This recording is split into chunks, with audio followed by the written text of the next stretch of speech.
Good evening. Welcome to the Forum on Propositions 1, 2, and 3 in Canyon County. My name is Bill Punkany. I'm the co-chairman of the Caldwell Chamber of Commerce Legislative Affairs Committee. It's a mouthful. The Caldwell Chamber of Commerce is committed to our corporate purpose of development and promotion of civic and public interest through community involvement. To that end, we're pleased to partner with the Nampa Chamber of Commerce, the College of Idaho, KBOI, and the Idaho Press Tribune in sponsoring community forums designed to provide information to Canyon County voters as they enter the polls and as they prepare to enter the polls in November. We'd like to take a moment to introduce our participants in tonight's forum. From the Vote No campaign, we have Mike Lanza. He's a parent of 2 children in the Boise Public Schools, is the chair of the Vote No on Propositions 1, 2, and 3 campaign. Mike is also the Northwest editor of Backpacker Magazine and author of Before They Are Gone, a family's year-long quest to explore America's most endangered national parks. He has been a primary spokesman for the No campaign. He graduated from Syracuse University. I would also like to introduce retiring State Representative Brian Cronin. He is a businessman and a communications consultant for the Vote No campaign. He is a senior vice president of Idaho operations for S360, a business strategy, public policy, marketing, creative, and communications firm. He has 2 children in the Boise Public Schools. Brian holds a master's in teaching and curriculum from Harvard University and a BA in history from Haverford College. I'd like to, from the Vote Yes campaign, it's my pleasure to introduce Tom Luna. Mr. Luna is currently serving as the Idaho State Superintendent of Public Instruction. This is his 2nd term in that position. He lives in Canyon County with his family. He has served as a member of the Nampa School District Board of Trustees and 3 years as chair of that board. He has also served in the George W. Bush administration in the U.S. Department of Education. Randy Schrader is the current Garden Valley Superintendent and has worked in the Caldwell School District as Principal, Assistant Superintendent, and Co-Superintendent for 11 years, helping move the Caldwell School District from a failing district to one of the state's most rapidly improving districts. He earned his undergraduate degree from Boise State and a Master's of Education Administration from the University of Idaho. Secretary of State Ben Yasursa is also here tonight. He was elected as Idaho's 26th Secretary of State in 2002. After starting his career in the Secretary of State's office in 1974. He was re-elected in 2006 and in 2010. He is currently serving his 3rd term. He was born in Boise, graduated in 1971 from Gonzaga University, and earned his law degree at St. Louis University School of Law in 1974. Vicki Holbrook will be our moderator tonight. She is the managing editor of the Idaho Press Tribune, where she has worked for several jobs for the last 33 years. She started as an education reporter in 1979 after graduating from Oregon State University. Please join me in a round of applause, welcoming our participants and thanking our sponsors.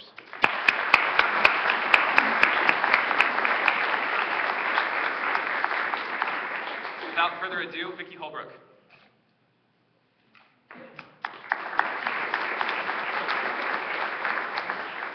Thank you, Bill. And thanks to everybody who's managed to make time in their evening tonight to come to this important forum. And we really appreciate the fact that we have strong spokespersons from both sides to be here tonight to help Canyon County residents drill down on this. First, before we get into questions, I want to just go ahead and welcome Ben Yasursa. But first, I should have said first, will you please turn your cell phones off so that they're not interfering? And also, I know that sometimes it's fun to applaud or to boo. Please don't. Last night, if you watched the presidential forum, the audience pledged to stay quiet. So I'm hoping that you'll do the same tonight. We want to give respect to both sides and be considerate of both sides to what they have to say tonight. I've also asked both sides to mind the buzzer and stay within the time frame so that I don't have to say thank you, and we want to be fair. So we're not going to take questions from the audience. We really don't have a lot of time. We're giving a lot of the time to our spokespeople to actually speak about the issues rather than answer a million questions, so that we hope that you can get fair and equal information from both. So Ben is going to explain to you how this made it on the ballot and what your vote means. Thank you, Ben, for coming over.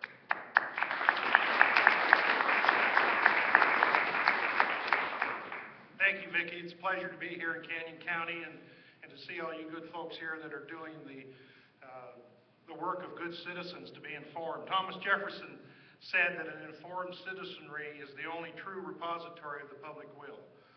And that is certainly the goal of my office and other officials that are here from both sides to get you informed about Propositions 1, 2, and 3. And what are they and how they come to be? I've been given 7 minutes. I'll go quickly. It starts as the fact that by Idaho Constitution, Article 3, Section 1 of the state constitution was amended in 1912 to add initiative, referendum, and recall. Referendum says in Article 3, Section 1, the people reserve to themselves the power to approve or reject at the polls any act or measure passed by the legislature. This power is known as the referendum.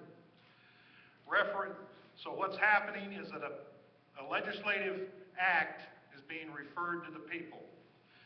Referendums are rare in Idaho. 1936, 1966, there was referendum on the sales tax. 1936, the 2% sales tax, shall it be approved? The voters said no, so there was no sales tax. 1966, shall the 3% sales tax be approved? The voters said yes. 1986, shall the right to work law be approved? The voters said yes. And then we had the term limits repeal. Should that be approved? And the voters said yes. So what has happened is that 3 bills passed the legislature in 2011.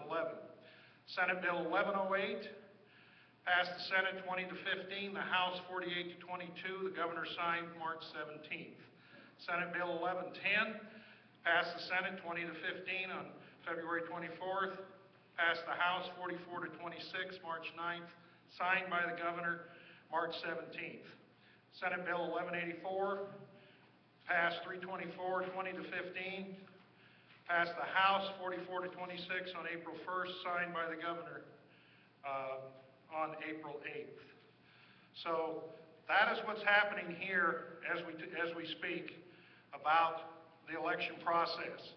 When these bills passed, the group, mainly the IEA and others who support the no side, went out and exercised their right of referendum. Remember, that's a constitutional right. They had to gather within 60 days of sine die, which is the end of the legislative session, 47,432 signatures of registered voters. That happens to be, by law, 6% of the registered voters from the 2010 election.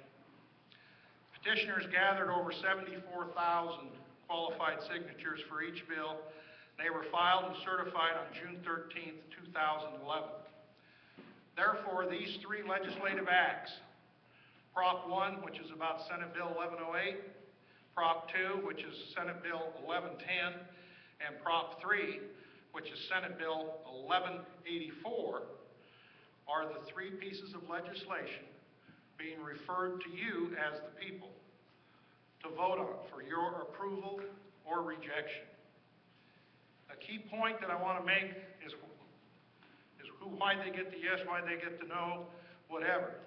When a referendum is put before the people, the legislation that's passed goes for the people's approval or rejection. So, having said that, one of the key points, if I get anything across to you, I want to read you the question on the ballot.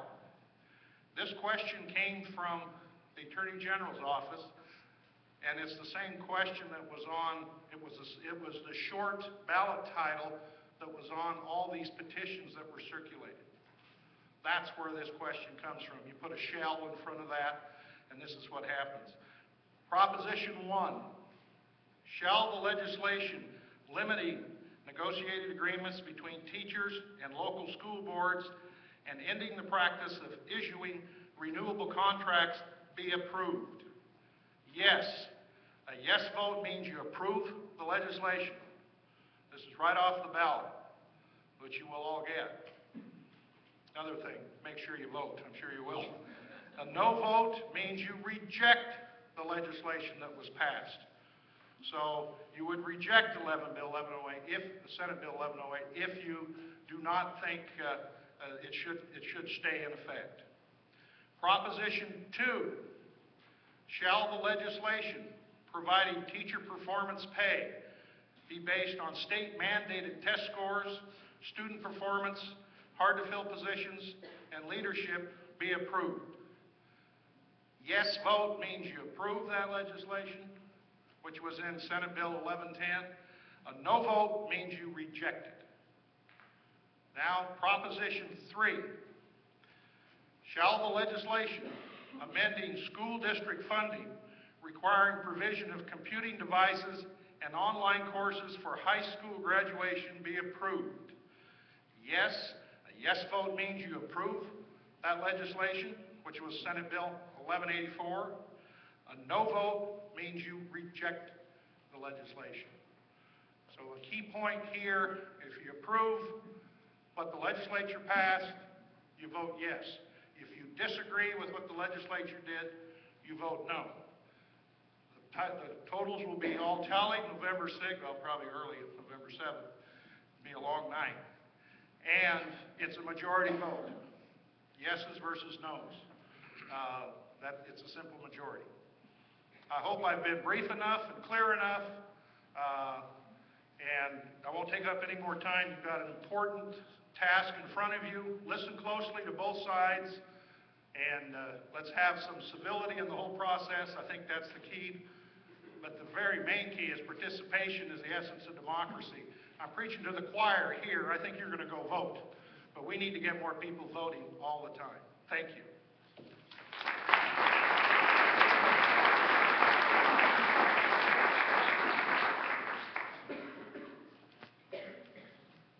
Thank you very much, Ben. I think that cleared up a lot of questions that people might have had. So now we're going to open it up to the yes side and the no side. And we drew straws. We flipped a coin. And side 1 is known as the no campaign. So I've got notes that say side 1. So if I say side 1, the no campaign is side 1. And side 2 is the yes campaign. And side 1 has the floor first. The gentlemen who are representing each side, they have decided how they're going to answer the questions. We're not dictating that on how they do it or who speaks or how long, but within a total time frame. And we have our timer down here. Abigail, right?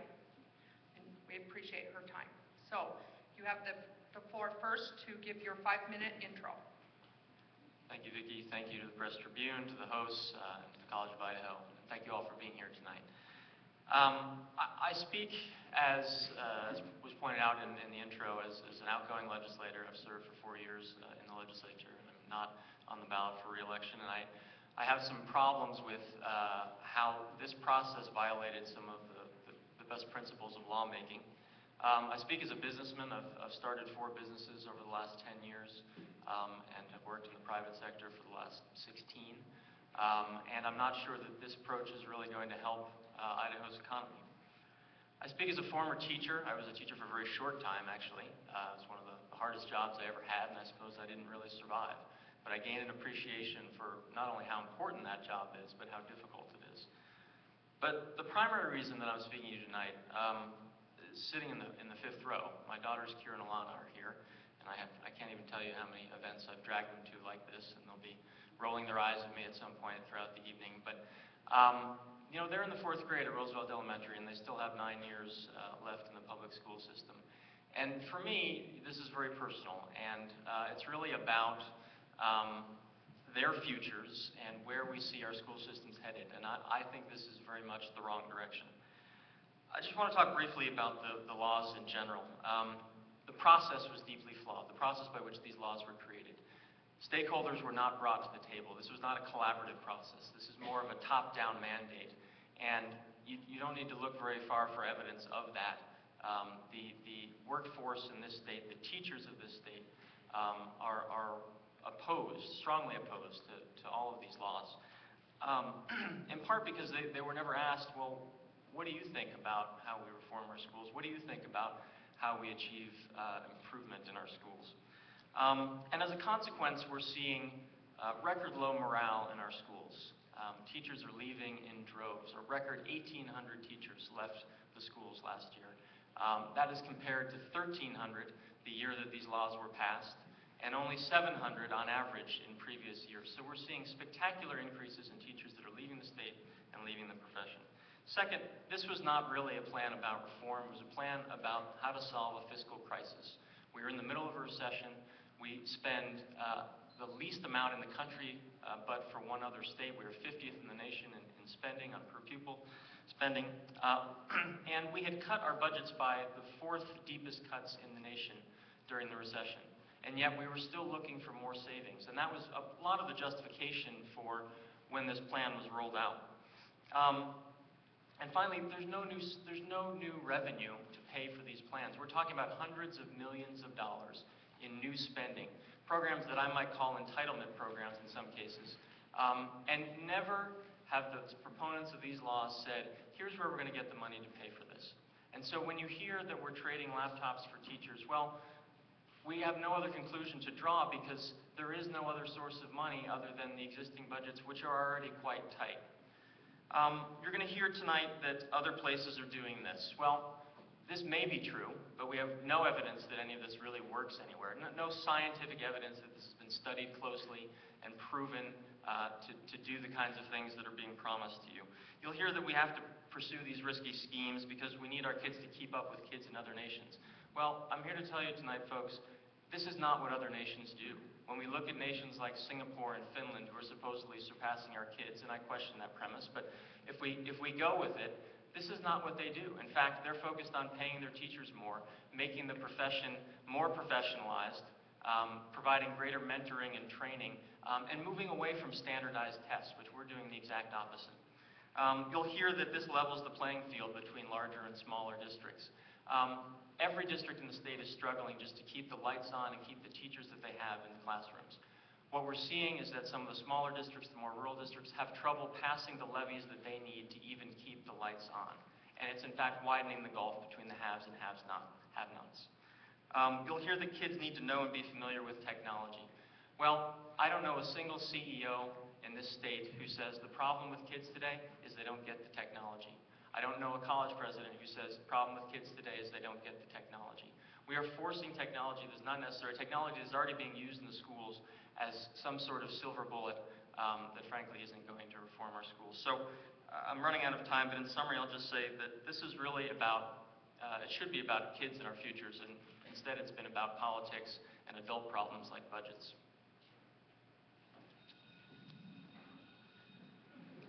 Good job. It's great to be home in the county where Cindy and I raised our children, and they were educated. We'll have an opportunity to talk about some of the specific things that Brian mentioned and be able to give you the evidence and the facts behind some of those claims. What we thought we would do to begin is just kind of lay out the groundwork for what brings us here today. Because it really is about our children. It's about Brian's children that are sitting here. It's about my 8 grandchildren. It's about the 280,000 students that attend school all across Idaho. Folks, this isn't a question as to whether we have good schools or not. The evidence is that Idaho has good schools, and Cindy and I know that because we raised our children here. The evidence tells us that for every 100 children that go to school in Idaho, 92 graduate from high school. Only 8 states perform better than our students do in reading. In math. There's only about a dozen states whose students do better than our students do in reading. We have one of the highest graduation rates in the country. So that tells me that we have good schools. And so the question isn't whether we have good schools. The question is, in the 21st century, in this globally competitive environment, are good schools good enough to prepare these children, these students, for the world that awaits them? So let me share with you some more evidence. Of those 92 students that graduate from high school, only 47% go on and pursue education after high school. So Idaho goes from one of the highest graduation rates in the country to one of the lowest in the percentage of students that go on and get more education after high school. Those that go on, the 47% that go on to college, 41% of them have to take remedial courses when they get there. And the result is that 38% of them do not go on to their second year. And what we end up with in Idaho is an adult population where only 34% of the adults have some form of post-high school degree or certificate. Now, why is that important? It's important because today, 60% of the jobs in America require more than a high school diploma. Now, they don't all require a 4-year bachelor's degree or even a 2-year associate's, but they all require more than a high school diploma. And so we see today across America that there's 3 million jobs that go wanting because those that are unemployed do not have the skills to meet the knowledge and skills to fill those jobs. Imagine what our economy would be like if we had 3 more million people working. Well, let me share with you one more point. We know that these students and these children are not just going to compete with students across America, they're going to compete with students across the world. So how does America compare with the rest of the world? If you look at PISA, I won't take my time to go into the details, you can Google it, PISA, you'll see this is an apples for apples comparison on how our children compare with the rest of the world. America ranks 49th in the world, 49th. Now, I'm not surprised when I see some of those at the very top because we know who they are and they've been there for a long time. But I'm surprised that some of these countries that are outperforming us are countries that in my lifetime were living behind the Iron Curtain in oppression. And it's not that our schools aren't improving every year, it's just that they're improving much faster and we're being left further behind. But we didn't want to know just how America competed, we wanted to know how Idaho's children compete, because we do have some influence and can have some effect over that. So we took this same assessment, and we treated each of our 50 states as if they were countries themselves, and we folded them into this model. We wanted to see how Idaho students compare. Well, if Massachusetts was a country in and of itself, its students would rank 17th in the world academically. That's pretty good. Minnesota, 20th. Not bad. Idaho, 71st. 71st. Folks, these aren't my numbers, but this is just the information we have, and then we have to make decisions. And so really what we found is we had 3 decisions. Denial was one. We could assume that everything is hunky-dory and we'll just ignore the facts and deny them. That seems to be a common choice among many today. The second is we could choose to do nothing. We could be satisfied that we have one of the highest graduation rates in the country and ignore the fact that on an international comparison and with the number of students that go on and are successful after high school, we're one of the lowest. Or we could choose to do something. And the governor and the legislature, educator, leaders across the state, we chose to act rather than be acted upon. And I think as elected leaders, it's incumbent on us to make tough decisions when it requires leadership, and that's what we did. So we're going to have an opportunity, Randy and I will, to talk about each of the propositions, but this was the opportunity to kind of lay the groundwork, the academic reasons behind a requirement that we do something, and acting was what we chose to do. We chose not to deny this, we chose not to choose to do nothing, we chose to act.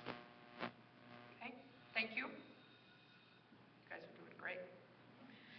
We're going to ask the question one more time to set the framework. We're now going to, each of you will have the opportunity to speak for 3 minutes as an intro on Proposition 1. Shall the legislation amending school district funding requiring provision of computing devices, I have the props mixed up.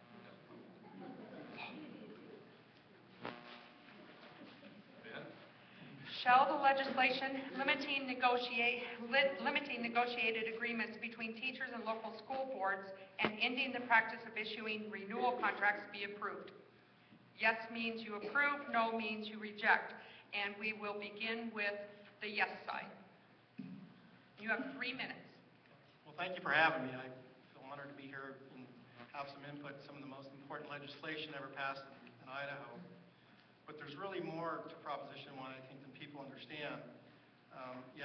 You hear a lot of taking away negotiation rights for issues, and it's limited to salary and benefits.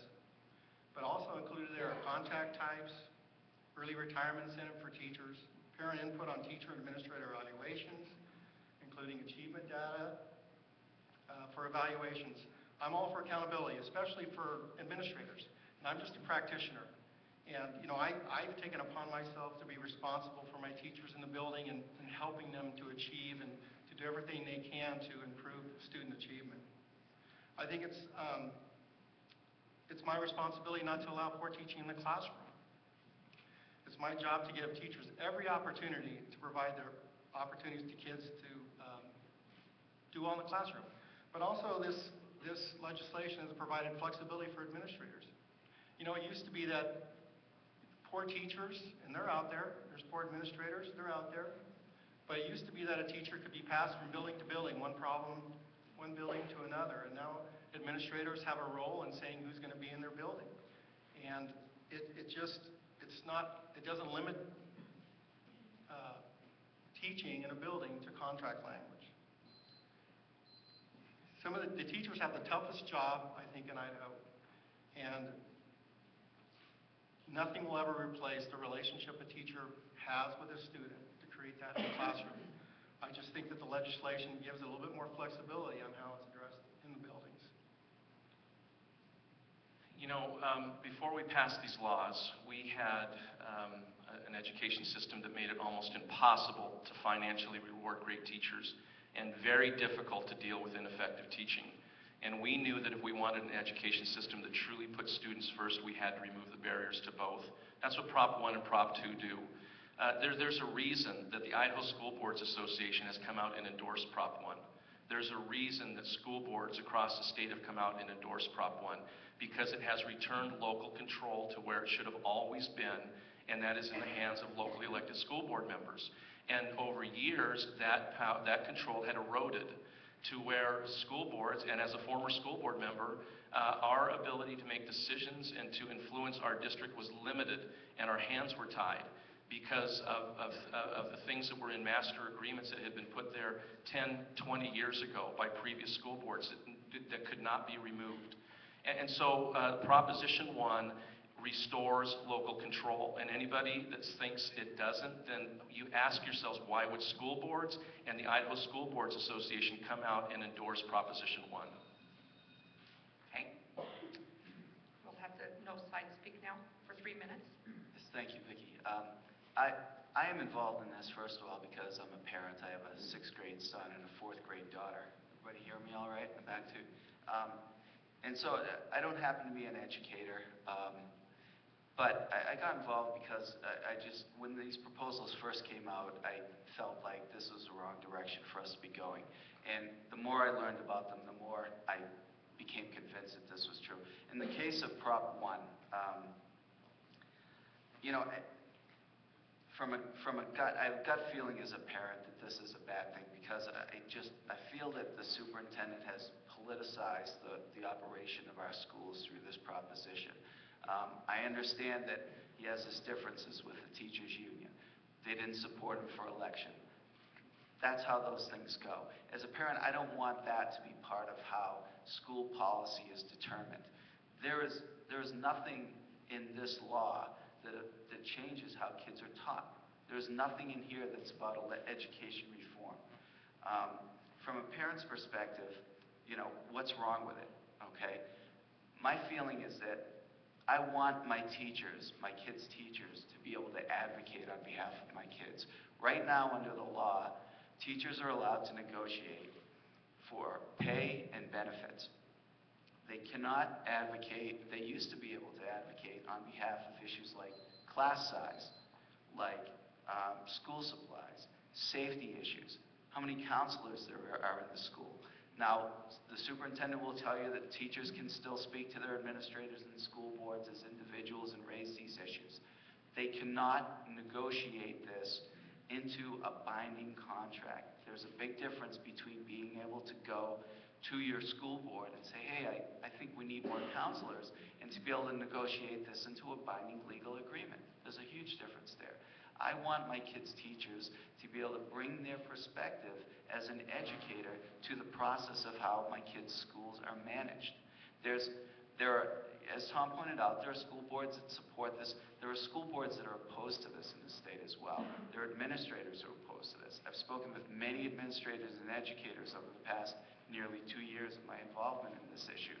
No one has told me that they have trouble firing a bad teacher. There's a process. There should be a process, as there is in most places of employment. I would like to see a collaborative process that works well in a district, where everybody who's involved in running that school has an equal say, and voices aren't removed from the process. Right now, our teachers' voices are removed from decisions about how we manage school. So, Vicki, how much time do we have? For rebuttal, Yeah. 1 minute. Okay. Folks, understand that this is comprehensive reform. Proposition 1 in and of itself is not going to reform education. Proposition 2 by itself will not. Proposition 3 will not. That's why this was a comprehensive reform, and why all three are important. There is something in this Proposition 1 for parents, because for the first time now, parental input is part of a teacher's evaluation. There is things in this for students in Proposition 1 because for the first time, a portion of a teacher's evaluation is tied to student achievement. That just didn't exist before. Now, we have been negotiating and working under these laws for almost 2 years. And you haven't heard an outcry that teachers' voices have been shut down in the process. But what Mr. Lanza said is true. What they want is they want to be able to negotiate these things and put them in agreements that cannot be changed in future years. That does not give a school board the ability to manage the affairs of the district. It ties the hands of school boards. Those things belong in school policy. Okay? It's the role of elected school boards to negotiate with their teachers' representatives. That's their job. It's not up to the State Department of Education or the legislature to tell those school boards how to negotiate with their teachers. I want to tell a brief story. I was visiting some friends in Lander this summer. He's a teacher, a PE teacher, elementary school level. And naturally I said, how do you like working here? How's your job? It's wonderful. Wyoming treats its teachers great. And I thought, there's a lot of similarities between Wyoming and Idaho, culturally and politically. And yet we have, as Brian pointed out, an exodus of teachers from this state. And some of them are going to Wyoming. There's a reason for that. Just add in the 15 seconds we have, where is the evidence that this works? Where is the evidence that eroding collective bargaining rights on behalf of teachers actually elevates student performance in any way? Again, this isn't what they do in all of these countries that are supposedly beating us, countries like Finland and Singapore, where the unions are strong. Okay, thank you. Okay, now with side 1, the no campaign. The first question is, it's been said that Prop 1 phases out tenure and eliminates guaranteed jobs for teachers. Supporters say it forces schools to operate more like a real business. What does this law mean for the students? And you have 2 minutes to respond, and you'll each have 1 minute for rebuttal, each side.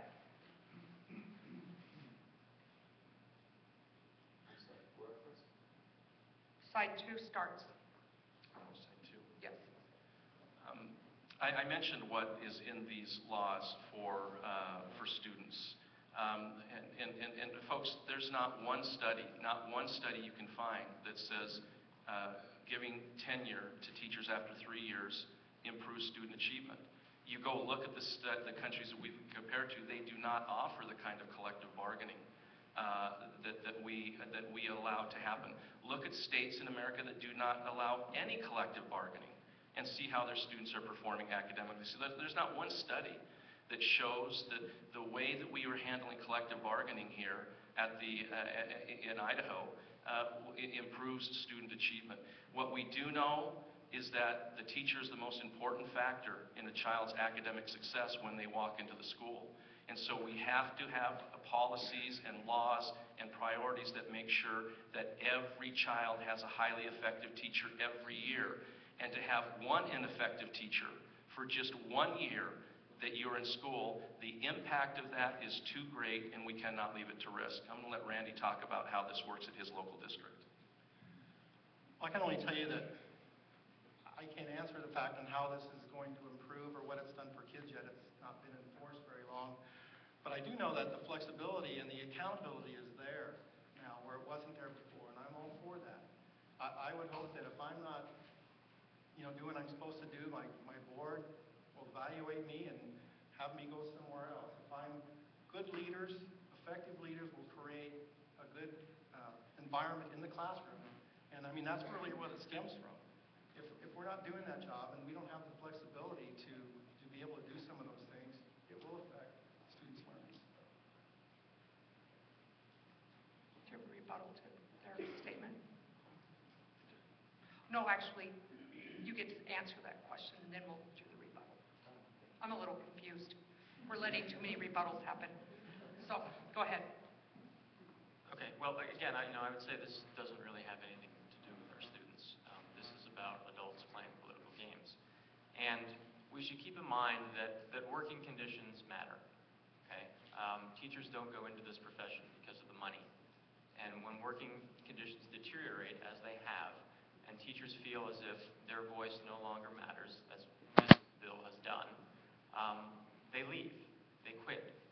And that's what we're seeing. We're seeing that in record numbers right now. Some of Idaho's best and brightest have decided to go to another state or to leave the profession altogether because they don't need this. And that's a shame. This notion that we're eliminating tenure is really just kind of silly. Tenure has not existed in Idaho at the K through 12 level, and it needs to stop being uttered as such because it's just false. And Superintendent Trader knows that a good administrator can deal with an underperforming teacher. You either bring them up to speed, you let them know that they're on notice, and you bring them up to speed and you make them better teachers, or you can get rid of them. And it happens all the time in our schools. We need to ask with this law, what was broken? Where was the problem that we're supposedly trying to fix? Were there lots of disagreements, feuds between teachers and school districts? We don't see that. We didn't see walkouts. We haven't seen mass strikes in this state. The process has been effective. It's generally been cordial. Process of teachers sitting down with school board trustees, advocating on behalf of our kids, telling school board trustees and administrators, this is what we think we need in order to deliver the best possible product and to elevate student achievement. That's been working for a very long time. So, again, I would ask the question, what really was broken? I'll tell you what was broken was those agreements would be made, and then they would end up in a master agreement, and future school boards would not have the ability to revisit those. And as times changed and the needs of the school districts changed, current school boards did not have the ability to deal with those issues. Now let's talk real quick about the 1,800 teachers that Mr. Cronin has talked about.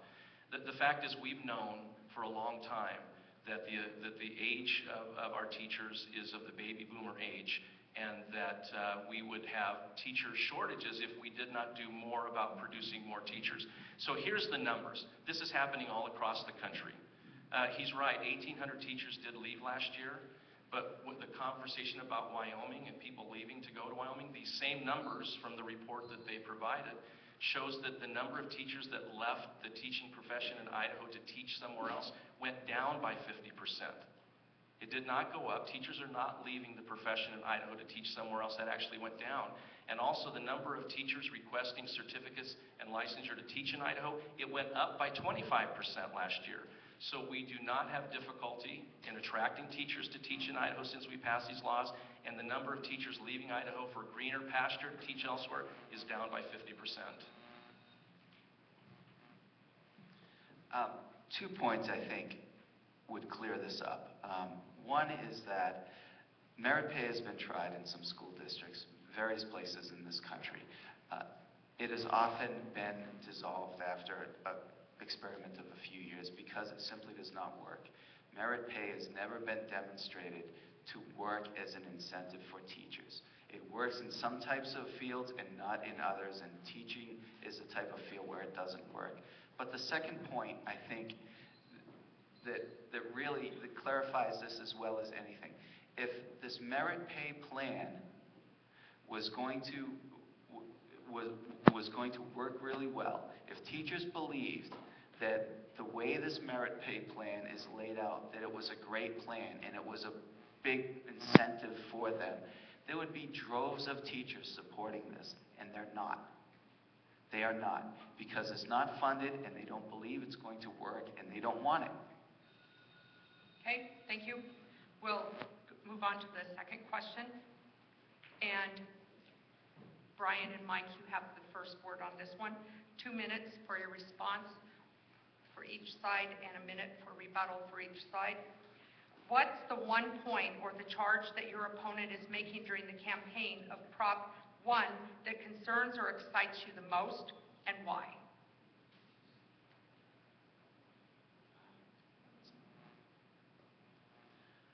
I've been asked that question before, and I take great exception the superintendents and the governors and their campaign suggestion that this is somehow just a battle between the teachers union and reform advocates. You know, it ignores a certain mathematical reality. I believe there's something like 13,000 members of the Idaho Education Association in the state. There were thousands of people that rallied in cities and towns all across Idaho during the 2000 legislative session in opposition to this. There were hundreds of people that showed up to testify at the state legislature over these bills. I don't believe the legislature has ever seen before in its history so many people show up for one issue. When you sign in to testify, you sign in whether you're opposed or in support of these bills. 95 or something percent of people signed in opposed to these. There's tremendous public groundswell across Idaho in opposition to these bills. This is not at all a union issue. We're not voting on the Idaho Education Association on November 6th. I am a parent. That's why I'm involved in this. I don't even have a teacher in my family, just as a matter of fact. There are many parents and grandparents and citizens and business people all across this state, Democrats, Republicans. There were Republican leaders in the legislature who made passionate and intelligent arguments in hearings in the legislature saying the public clearly does not want these laws. We cannot pass them. They were rammed through anyway. And that's part of the problem with the laws, is the process as it was followed. If we want to have real school reform, we really need to involve educators, citizenry, everybody with a stake in the management of public schools. 1 minute. So let's talk about real quick why it became obvious that this was a union issue and not even an Idaho union, teacher union issue. When the opposition, people filed their financial reports to Secretary of State Benny Sursa, it showed that they raised about $1.2 million in cash. Only $45,000 of those dollars came from Idahoans. $1.1 million came from the National Teachers Union in the form of cash. So if there's this groundswell of support amongst parents and teachers and business leaders, why can't they raise any money in Idaho? I mean, we've raised 4 or 5 times more money than they have. Not as much as they have, but when you look at how much we've raised in Idaho. So that's when it became obvious to us that this was a national teachers union issue in trying to stop reform before it spreads. Here's the thing that I think is most exciting about these laws, is negotiations are now in open meetings. Now, no longer can a handful of people go behind closed doors and negotiate some of the most important decisions that will happen with our money and with our children. These have to happen in open meetings where other teachers can observe these negotiations and patrons and taxpayers can. Thank you. I actually shorted you 1 minute, so you can speak for another minute, because this is your first response, right? Sure. Yes. Well, One more minute. the question was what is exciting the most about the legislation, what I've heard, is about the teachers leaving Idaho, and that may or may not be the case, but I do know that the legislation does give us the flexibility, gives administrators the flexibility. Instead of keeping a teacher based on seniority, they're able to keep the best teachers. And they're able to, in the past, new teachers coming into a building, it's been practiced that, even I've been caught at that, they get the lowest performing students, so they get the toughest classes, when in fact the best teachers should be in those classrooms, and our newest teachers should be brought along and coached so they can become some of the best teachers. And I think the Proposition 1 has helped alleviate some of that. Okay. 1 minute rebuttal. I would agree that the newest teachers should be brought along and coached. In fact, if we started making investments in mentoring our teachers, that might go a lot longer way towards student achievement than anything we're proposing here. Superintendent wanted to talk about how these campaigns are funded. Fine, let's talk about it. So yes, all of our money, we're proud to say, almost all of our money is coming from teachers, okay? The Education Association takes its dues a tiny bit at a time from teachers across this nation, as well as close to 13,000 teachers across the state of Idaho. You know who's supporting this campaign. It's fully transparent. What's very interesting about those that are pushing the yes side of this is that there's a whole secret operation that we don't know anything about. Now, it's not necessarily the campaign itself, but it's a campaign that's pushing for the same thing. And they have hundreds of thousands of dollars and will not disclose their donors. And Secretary of State can confirm that. In fact, he's pursuing the case right now in the courts to try and get them to release that money.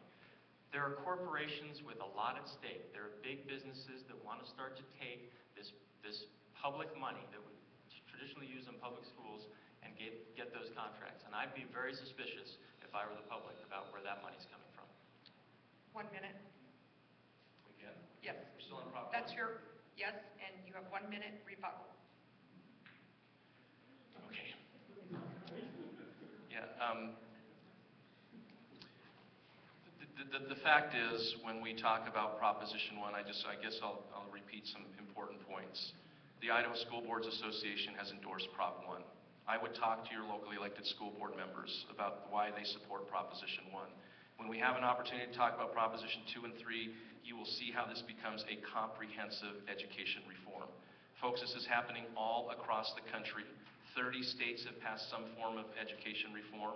Some have focused on collective bargaining. Some have focused on compensation, like Proposition 2. Some have focused on bringing their schools into the 21st century, like Proposition 3. We chose to do a comprehensive package. It would be a fair claim to make that this was nothing more than an anti-teacher union-busting bill if it did not include Propositions 2 and Propositions 3. We include in this comprehensive package $4 million a year for professional development. That's not anti-teacher. We include compensation that gives teachers the ability to earn up to $8,000 in bonuses. That's not anti-teacher. Thank you. Well, now you're going to cut me off. Okay. I thought you said Now we're 2. moving on. Sorry. Now we're moving on to Proposition 2.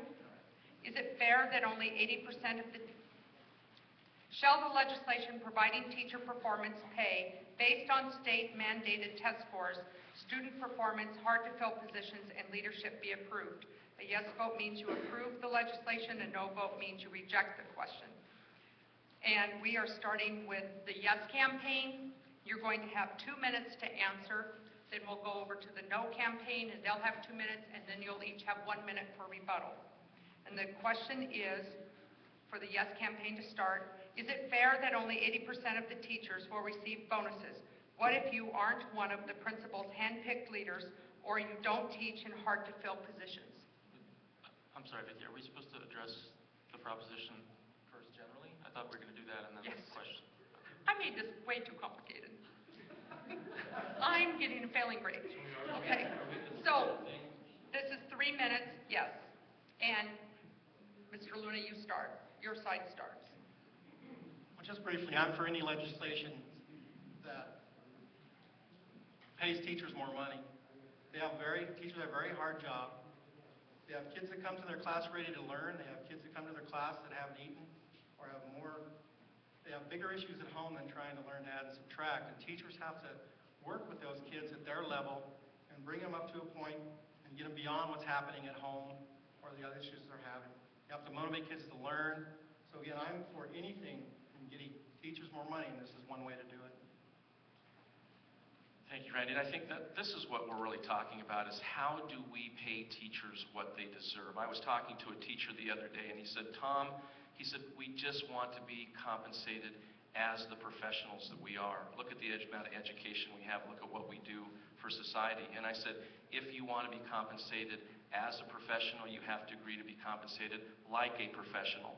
There is no other profession in our country where the way you are compensated is based solely on how many years you've been on the job and the amount of education you have. And that's the system we have, folks. Teachers were paid based on how many years they taught and the amount of education they have. It was a grid. So here's how it works. If I'm the best teacher in my district and I've taught 8 years and I have a master's degree, I make the exact same amount as the most struggling teacher in my district that has taught 8 years and has a master's degree. Now, how is that fair to teachers? And how is that fair to students? It was a system that we had before that wasn't fair. So what we've done with Proposition 2 is we've left in place that structure that still compensates teachers based on how many years they've taught, the amount of education. But on top of that, we've given teachers the ability to earn bonuses. 2 of those bonuses have nothing at all to do with how students perform academically. One is if a teacher teaches in a hard-to-fill position. Could be a special education teacher, could be a music teacher, could be a math teacher. The local district will decide. The other way a teacher can earn a bonus is if they take on a leadership role. For example, Mr. Cronin talked about we need to find some funds to provide mentoring. Great teachers willing to mentor new teachers will now be able to receive compensation for doing that. The third way a teacher can earn a bonus is if they teach in a school where they've worked with other teachers to improve student achievement based on growth, and then all the teachers in the school receive a bonus. That's the plan that we've had in place the last year, and 8 out of 10 teachers have earned a bonus. Now, why is that important? Because teachers were told that only a few of them would receive a bonus, that it wouldn't be very much money, that they'd all have to take a 15 to 20% pay cut and then try and earn it back through bonuses. Teachers are now beginning to find out that what they were told by their leaders was not true, and that this is a plan that is funded by the legislature with new money, and it's provided almost a 6% increase in compensation that will go to teachers. And it's a good plan and it's working.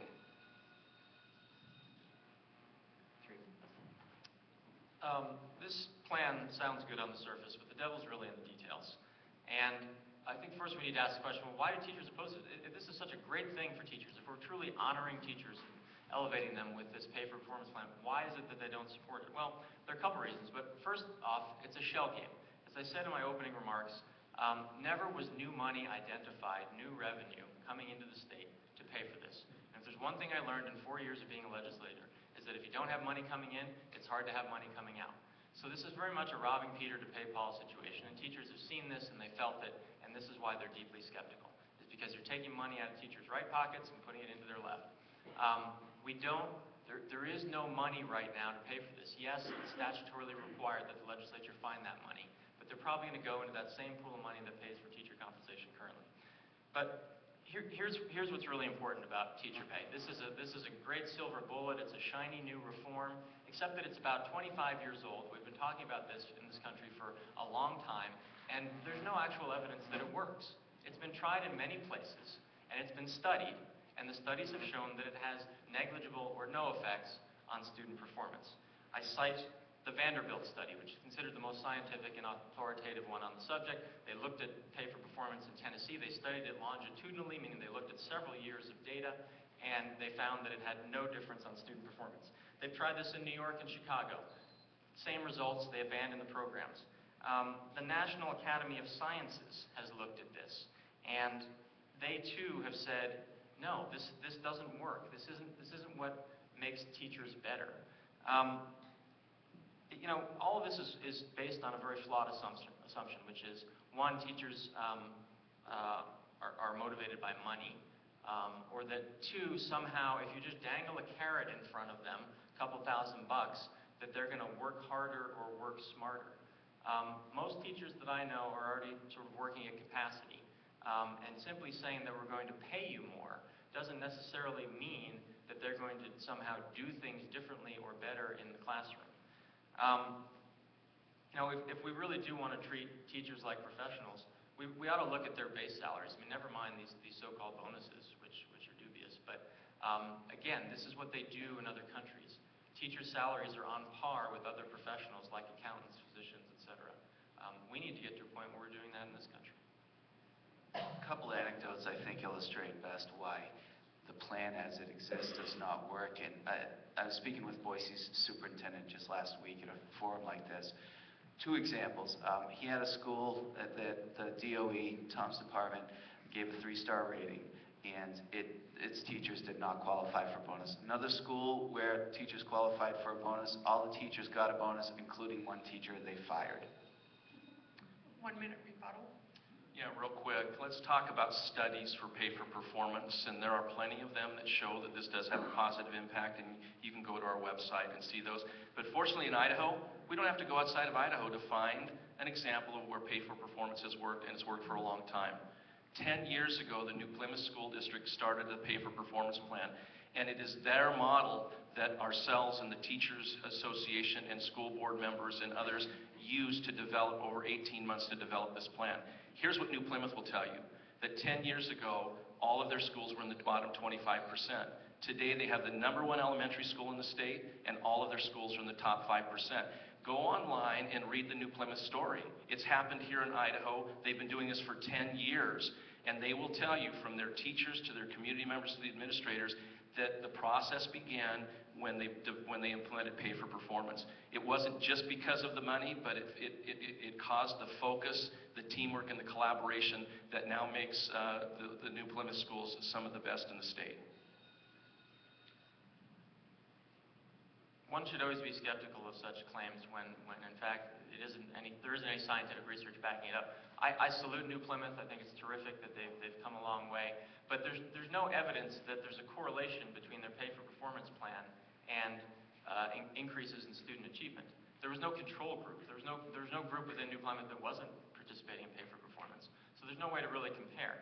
The second point is that just because it worked for that district, why does it mean that we need to, if it did, and I'm dubious, but if it did, why do we need to impose that on every other district? That's great. If New Plymouth wants to do that, that's terrific. But I know there are a lot of districts that don't necessarily want to go this route and don't think this is the best use of their money. So again, we're eroding local control because we think that something works when in fact the evidence nationally and through various scientific, comprehensive, longitudinal studies suggests this doesn't have any impact on performance. Okay, We're done? done. So now that you've had time to think about the question I already posed, is it fair that only 80% of the teachers will receive bonuses? What if you aren't one of the principal's hand-picked leaders, or you don't teach in hard-to-fill positions? And we start, Brian, with your side, and you have 2 minutes to answer, and then you'll have 2 minutes, and you'll each have 1 minute to rebut. The question being, is it fair? Well, I don't know if it's fair. I mean, is it fair that you could be one of the best teachers in the state who happens to be located in a school that is not getting one of these awards because the school overall is not one of the highest performing, and thus, even though everyone acknowledges, teachers, students, parents alike, that you are a fantastic teacher, you may be left out of that sort of a bonus. So, you know, I would submit that no, that's probably not fair. And I think, you know, this is part of why you see opposition from teachers, is because it's very hard to craft a plan that is entirely fair. I mean, education is very different from a lot of other fields where the output is so obvious. You know, is it fair that we're holding teachers accountable for performance based in large part on standardized tests? I mean, standardized tests play a very large role in all of this. And what it's going to result in is teachers who are, in fact, teaching to the test. And what we see with that is a narrowing of curriculum, where teachers are solely focused on how do we get better scores and not necessarily teaching all of the things that they know the kids need in the real world. And that goes far beyond anything you can measure on a standardized test. Creative thinking, collaboration, communication, higher order analytical skills, all of these things that we don't typically cover on a standardized test. So I would say that's probably not fair. And I'll just add briefly, we've heard the example of New Plymouth rolled out a number of times, and I think it's wonderful, and clearly they used a collaborative process. What we don't hear is the second example of Idaho, of where merit pay has worked, or the fifth, or the 10 or 20 other school districts in Idaho that have implemented a merit pay plan and demonstrated and provide data that shows that it is connected to the success of students and achievement. That doesn't exist. 2 minutes. 2 minutes. Real quick, we've had other districts that have tried this. The Bonneville School District tried this 2 years ago. They were sued by the Idaho Education Association. They had to discontinue it. So it's not something that can happen, and it goes back to this master agreement issue that we were talking about in Proposition 1. They had something in their master agreement that was 10, 15 years old that the school board could not remove so that they could do pay for performance, and so the union took them to court and they lost, and they were no longer allowed to do pay for performance. If you want to study on the New Plymouth School District, look at the Stanford study. I think it's a pretty reliable, credible school and university. Look at their report and their study of the New Plymouth School District. Let's talk about local control, and let's talk about standardized tests real quick. This plan, under Proposition 2, was developed over an 18-month process with all of the stakeholders at the table. And we agree, and the Teachers Association, the Superintendents Association, other teachers, school board members, 18 months. For a 3-month period, we met every Monday. I mean, we hammered out a plan. We made it part of our Race to the Top application. We weren't successful, so we took that plan and we made it part of Students Come First. This plan provides teachers the opportunity to be recognized and rewarded for the great work they're already doing. Now, the question was, is it fair that only 8 out of 10 teachers are going to receive a bonus? What isn't fair is that none of them in the past received any kind of financial recognition. We are on a path towards finding a way to finally recognize and reward our teachers. And we will make changes to the plan as we learn more about it, and we will adapt it.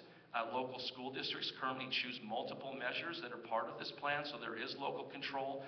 But we are on a path now to finally finding a way to compensate teachers for the hard work they do and the great work they do. Before, that didn't happen for any teacher. 1 minute. We're on a path towards an experiment that, I mean, we could sit here all night and say, well, we've got our studies and they've got their studies. Point is, maybe the jury's still out. So then why are we making an investment on something that we don't know works, when we could invest in something that we do know works? I mean, there is universal, conclusive evidence, and you don't need to be a rocket scientist to know this intuitively. Class size matters, okay? Anyone who's ever been to school knows that you're going to do better in a class where there are 20 students than when there's 35. You know why? Because your teacher's going to know you, it's going to know your strengths and weaknesses, it's going to be able to play to those strengths and weaknesses, and is going to understand how you start to achieve as an individual. Okay? That's a real reform. That's something that we know works. We're not making an investment in that. We're making an investment in something that is risky at best, and I would submit has been proven to not have any impact on students and their learning. Okay? 1 minute. Well, I'll just say I'm coming from a rural school district perspective on this, and in Garden Valley we don't have a supplemental levy that we can enhance our salary schedule to attract and retain the very best teachers. The pay for performance is our only way to give teachers more money. We're a 5-star school. It's my responsibility to give all the teachers the tools they need to be successful in the classroom, and if that doesn't happen, I'm going to take that responsibility. But at least it gives me an opportunity to keep the good teachers that I have there, and when teachers do leave, it gives me an opportunity to get some of the best ones to come to Garden Valley.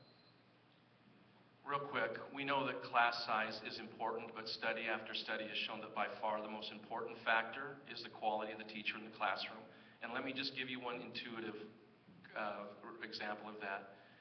Would you, ask any mother, ask any parent, would you want your child in a classroom of 30 students with a great teacher or 20 students with a poor teacher? We know the answer. Every parent wants their child to have a great teacher, and every student deserves that. Okay, thank you very much. Moving on to the next question, and we will start with the yes side.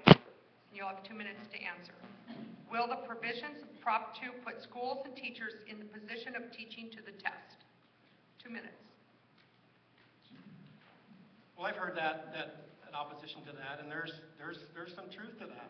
I think every good teacher, when they're developing their lessons, builds an assessment and builds the standards and works from that with the skills that the kids need.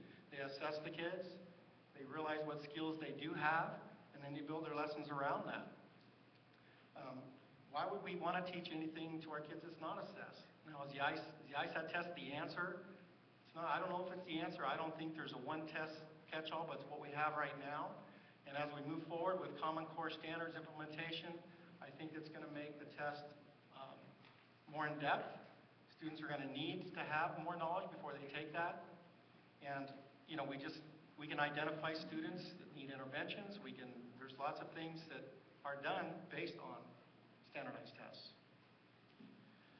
Let me tell you what this plan focuses on far more than just standardized tests, and the people that helped develop it and were at the table know this.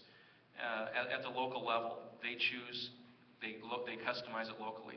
They can choose things like graduation rates in high school. They can choose things like the number of students that earn college credits while in high school. They can choose attendance. They can choose parental involvement, meaning more parents showing up at parent-teacher conferences. That has nothing at all to do with assessments or teaching to the test. It gives the district the ability to identify other factors that they know will have an impact on student achievement. So it's not just a standardized test. It's not just how many kids can pass a test. We look at growth. We look at graduation rates. There is multiple measures that are used in determining who receives the pay for performance. We've worked under this plan for a year. 8 out of 10 teachers have received a bonus. The question, and we know that in the future when we add hard to fill and leadership, that even more teachers are going to be recognized and rewarded for their great work. 2 minutes. The other side acknowledges that there is a significant dependence on the results of standardized tests.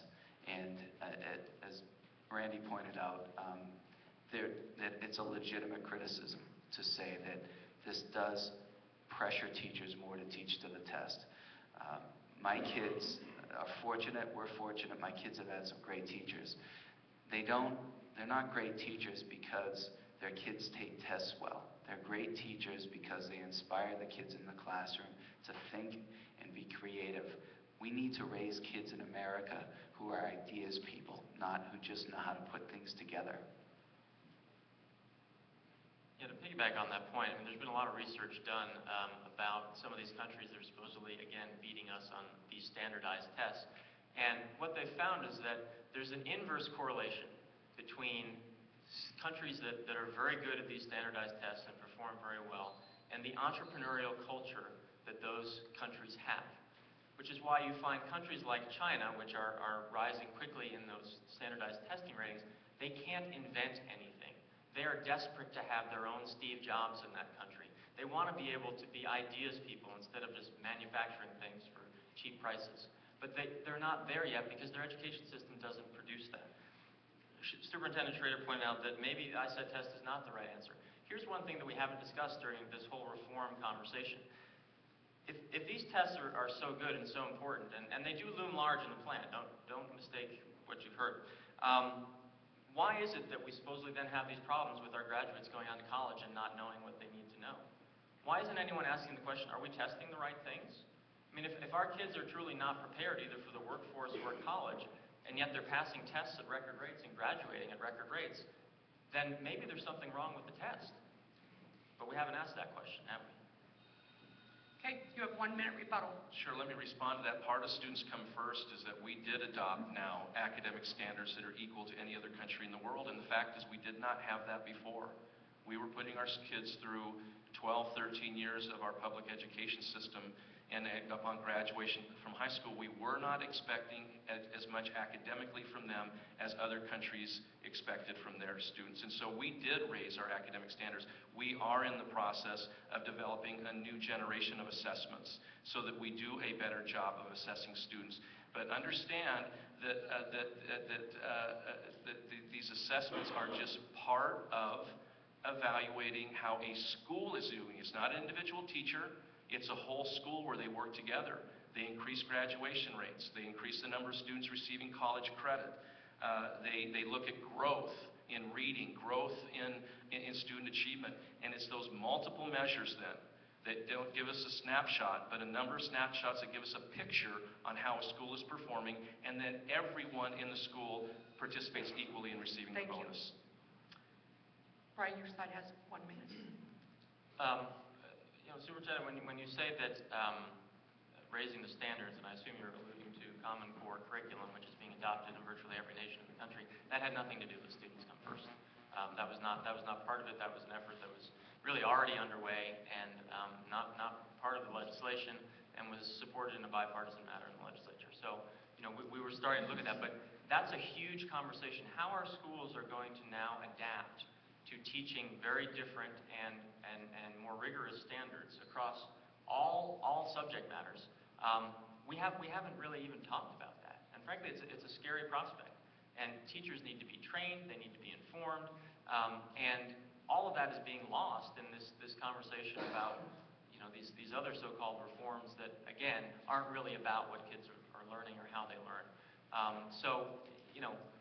We need to focus on what really matters, and maybe it is a curriculum and the ways in which we measure achievement, but those really haven't come up in any of these conversations. Okay, and we're going to start with the no side this time, and you'll have 2 minutes to respond. It's been reported that hundreds of teachers have left teaching positions since the education reforms were introduced, yet there are more and more people seeking alternative teaching certificates. What's best for the student? The no side has 2 minutes to start off with. I'm sorry, Vicki, what's best for the student? What's best for the student in this case? We have hundreds of teachers leaving since education reform was introduced, but we also have people seeking alternative teaching certificates. What's the best situation for students? Well, I think the best situation for students is to create an environment where we attract the best teachers. And I think we do that in a number of ways. We make a place desirable to work in, first of all. We know that some school districts in Idaho, for instance, are able to pay a better base salary, and they can attract better teachers, and that's a natural thing. We should be trying to elevate the pay of all of our teachers. I don't think we're doing it correctly through the current merit pay system. I think we need to incentivize all teachers to want to be here. And secondly, I think that we need to involve teachers in the management of our schools. They were not involved in, Superintendent Lunar referred a few minutes ago to all the people who were at the table when these laws were written. Understand, I don't know who was at the table. I haven't met anyone yet. The many people I've spoken with over the past nearly 2 years who are stakeholders, who are educators and administrators and school board members, none of them appear to have been involved in this process at all. We need to involve educators so that people want to work here and not want to leave. I would say, too, that the question was hundreds of teachers are leaving. No, it's actually thousands. Thousands of teachers are leaving the profession. They may be going elsewhere. They may just be dropping out of the profession. Most studies show that teachers tend to hit their stride at about 7 years into their career. So the fact that we have people leaving and leaving in droves is not a good thing. The fact that we have new people coming in, well, of course we have new people coming in. We're bouncing back from a recession, and many people out there still need jobs. So it's not an indication that people are dying to teach in Idaho so much as people need jobs. But I think morale matters, process matters. Teachers don't do this for the money, and yes, money is important, but it's working conditions that really matter. And when they're seeing their working conditions being eroded, as they see with these laws, they're walking away, and that's a bad thing for our kids. Okay, 2 minutes. So listen to what you've heard tonight. You've heard that we need to have great teachers, and we all agree to that. And then the comment just now that just anybody is deciding to become a teacher because they just need a job. Folks, that's not who's in our classrooms. That's not who's teaching our children. These people are passionate. They've chosen as their life calling to do one of the most important jobs in our country and in our world, and that is to educate our children. We need to treat them as the professionals that they are, and we have not done that in the past. The question was not necessarily what was best for teachers or adults. The question was what's best for students. What's best for our children is that every year, every one of them have a highly effective teacher. Look at Dr. Robert Marzano's study. What his study showed, after looking at millions of students in thousands of schools over a period of 20 years, if you are an average student and you have a highly effective teacher, at the end of the year, you leave all the way up to the 96th percentile. If you're an average student performing at the 50th percentile and you have an average teacher, at the end of the school year, you leave average. If you are an average student and you have a highly ineffective teacher, at the end of the school year, you leave all the way down at the 3rd percentile. That's the consequences to children if they have an ineffective teacher for just 1 year. We know this. Study after study has shown this. So why would we ever leave it to chance that a child would have an ineffective teacher for just 1 year? What we had before was policies and laws and priorities which made it very difficult for us to attract the best and brightest, and once we got them, it was very difficult to keep them because they would reach the 7th or 8th year, and what would they do? They would choose to go into administration because they could make more money. They weren't paid just based on how many years they've taught and the amount of education they have, or they would just leave the profession altogether and go into the private sector. We've provided a way now to attract more of the best and brightest. The numbers show we're doing that, and to keep the best and brightest in the classroom. 1 minute rebuttal. In my short time in teaching, I taught at one of the most affluent and highest performing districts in the country. And you know what made good teachers there? It wasn't pay for performance. It wasn't eroded collective bargaining. It was teacher mentoring. I had great master teachers. They spent a lot of time in my classroom. It was nerve-wracking because I didn't know when an adult would be in my classroom observing, taking notes. but that's what made me a good teacher. Those are the sorts of investments that we need to make that we're not even talking about. We want to treat people like professionals, then let's make those real investments in mentoring. Let's make investments in professional development. Have we even asked or talked about whether the schools that prepare teachers and those programs, undergraduate and graduate, are they really working? Do we have any data to show that the people that come out of those programs are more effective teachers? Those are the sorts of questions that we need to ask. And those are the questions that when you treat teachers like professionals, those are the kinds of questions that are asked in the countries that we're supposedly losing to. That's what they do there. 1 minute. Well, the first comment that was made of it, that just anybody's going into teaching, I kind of take offense to that because I know lots of people that are in school, college right now, that are going into teaching. And I'll use my daughter as one who's a junior at Boise State, and she's a 4-point student, and she's a math major, and she could probably choose any path that she wants, but she wants to be a teacher. And she's just not anybody going in the profession. You're right, mentoring is important, and I think the pay for performance gives us an opportunity to provide mentoring to teachers and pay those people that are putting the extra time in that are doing the mentoring. Randy's right. One of the things that districts can do with their paid leadership dollars is pay those teachers that are willing, those great teachers that are willing to mentor new teachers. Brian talked about the need for professional development. There is $4 million in Students Come First that is earmarked for professional development. We are in our second year of providing that funding. It's historic amounts of funding for professional development. We recognize how critical professional development is. That's why it's a part of Students Come First.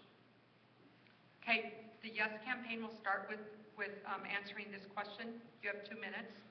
And the question is, what's the one point or the charge that your opponent is making during the campaign of Proposition 2 that concerns or excites you the most, and why? I think the thing that is most concerning about Proposition 2 is just the misinformation that teachers have been given. I was talking to a teacher that was at an all-staff meeting in a rather large school district in the Magic Valley, and he stepped out of the meeting to call me because what he was being told is that the way pay for performance worked is that they would all have to take a 20% pay cut immediately, and then they would have, and then a few of them would receive a bonus and it would be small. And he told me, he said, Tom, I've always been a supporter of yours, but I can't support that. Imagine teachers being told that. They didn't want to hear any more about pay for performance. Listen to what the IEA was saying just in July about the pay for performance. They said it would require local school districts to spend $89 million on bonuses without providing a source of state funding. And then a few weeks later, Penny Sear, the president of the union, wrote a letter to me about pay for performance, and she said the money was appropriated for teacher compensation and should be distributed as such. So they sent so many mixed messages to teachers. It isn't funded. Districts will have to come up with $89 million of their own, and then a few weeks later, the money was appropriated by the legislature. It needs to go to teachers. That's been the most frustrating part. We have increased teacher compensation this year by 5.8%. The reason the union does not like this, folks, is this is the first time that teachers will earn money that the union cannot take credit for. And what the union has convinced its members is that the only way they can get an increase is if the union negotiates it for this. So this is a threat to what they offer and they charge in the way of, to perform in the way of union dues. A 5.8% increase this year. Next year as pay for performance and the increase in the base goes up, it's another 6% increase in teacher pay. It's been 18 years since compensation for teachers has gone up even 5% in 1 year. For 2 years in a row, we're going to see compensation for teachers go up by almost 6% each year. 2 minutes. Superintendent Luna refers to money in his plan for various things. That money is coming from other school funding. When I talk to teachers about what's going on, they say, well, you know, we can get a laptop computer for the class, but I have, you know, I wish my history textbook didn't refer to Barack Obama as an up-and-coming state senator from Illinois. You know, teachers understand what they need in their classrooms. They're not getting the resources they need through this plan. They're getting what the state and a handful of politicians have decided is what they need. What I've heard from you know, superintendents and educators is that the story is very different in districts all across the state. Some are rural, some are, urban, some are large and small. One-size-fits-all plan does not work for all of these districts, which is the basic problem with these laws. Yeah, I would just add that, continuing to demonize the teacher union, which is what you're hearing, is essentially demonizing teachers. So while some may have been offended by my remark earlier about who's entering the profession, I think it's offensive that we're essentially saying teachers aren't smart enough to figure this out and they're being duped by their unions. Teachers are unions, okay? There's thousands and thousands of members of the Idaho Education Association around this state, and they get it, and they recognize a scam when they see one. The reason that the IEA is fighting for this pay-for-performance money, even though they don't agree with this plan, is because they are in the hole, and they've been in the hole for years. They've lost money for many years, and this is one of the lowest states in the country for teacher pay. So yeah, when money's set aside for teacher compensation, you bet they're going to want it. But they don't necessarily support this plan. There's nothing inconsistent about it. 1 minute. I would just say if they're now admitting that the money was set aside, I'll just read for you one more time what they were telling teachers in July, that the bill would require local school districts to spend $89 million because the state was not providing a source of state funding. So they just can't have it both ways. The misinformation on this has been unprecedented. Brian talked about local control. When it comes to hard-to-fill positions, the local district will decide what those are. When it comes to leadership roles, the local district will decide what those are. When it comes to the measurements that are used on the pay for performance, when it comes to student achievement, the local district decides what those are. And so there is local control built into Proposition 2. This was the plan that we all agreed to. And we signed a letter. Members of the teachers union signed a letter agreeing to this plan before we move forward with it. It's a good plan. It's not a perfect plan, but it has put us on a path to finally compensating teachers like the professionals that they are. You have 1 minute to rebut as well.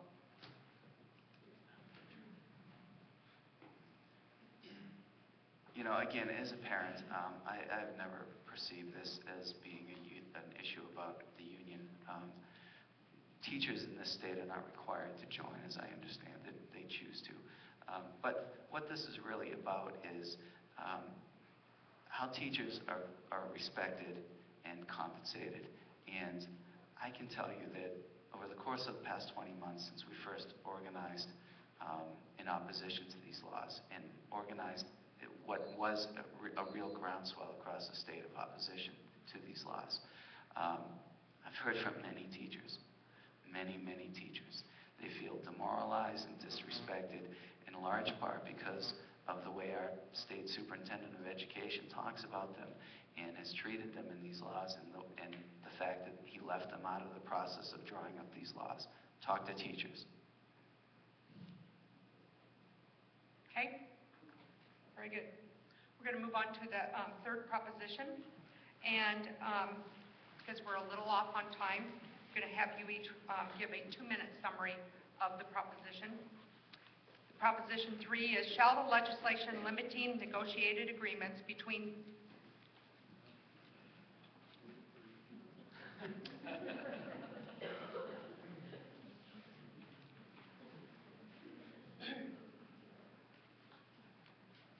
Number 3, shall the legislation amending school district funding requiring provision of computing devices and online courses for high school graduation be approved? Yes means you approve the legislation, no means you reject the legislation. And we are starting with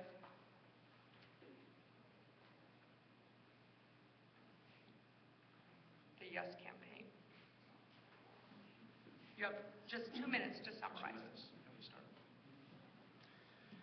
Proposition 3 is really the transformational part of the reform. It's bringing all of our schools, not just some, not just a few, not just most, but all of them into the 21st century. It means that no matter where a child goes to school, they have equal access and opportunity, and that just did not exist before. You've got to get outside of the Treasure Valley and see what's going on around in the rest of the state when when so many of our students live in small, isolated, remote parts of the state. They are just as capable, just as intelligent, just as wanting, but they do not have access just because of where they live. There are tremendous opportunities for students in Proposition 3. Every high school student now has the ability to earn up to 36 college credits before they graduate from high school, paid for by the state. This means that students can graduate from high school with a year of college under their belt and enter college as a sophomore. The financial benefit alone that is for families and the reduction in debt that students will have is tremendous. But the fact is, we have spent $42 million over the last 3 years connecting every one of our high schools to a broadband high-speed connectivity. Now every one of our high schools are becoming a wireless environment. The next logical thing is to make sure that every student then has access to the world of information and knowledge that's available out there. This is why we want to go to the 1-to-1 ratio. A moment ago, I think Mike mentioned that we shouldn't be buying laptops, we should be buying textbooks. Really? Textbooks that are outdated when we get them, when a textbook costs $125, but we can buy a digital version for $4 a year per student, and it's updated immediately? If there's a new president, or if there's a new world event, or borders change geographically, it's updated immediately. Why would we continue to spend $10 to $13 million a year replacing textbooks when we can repurpose that money and move into the 21st century like thousands of schools across America have already done, and other states? Brian, 2 minutes. I can tell you that when these bills were first rolled out, that it was this one in particular that really resonated with educators and with parents all over the state, because of this notion that we are going to replace teachers with technology. The superintendent, when he first rolled it out, said it would cost us about 770 teaching jobs across the state of Idaho. Now they say that they're funding it so that we won't lose teachers, when in fact, the legislature also decreed by law that the funding mandates in these laws would take top priority in education spending. And this is a legislature that has cut education funding by 19% over the past 3 years, the fourth steepest decline in the country. Unless we believe that they're suddenly going to come up with all kinds of new money to fund other needs of our schools, then we have to understand that money is being diverted to pay for technology. Now, the superintendent's correct. There are some school districts that need technology that don't have it. But our school districts are very different. We have school districts that have lots of computers, that are using technology very effectively.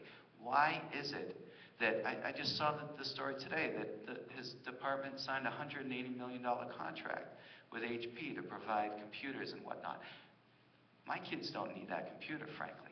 There are a lot of families, I think the statistic is 80% of families in the state have a computer at home and internet access. What we don't need is a one-size-fits-all plan for every school district telling them what they need.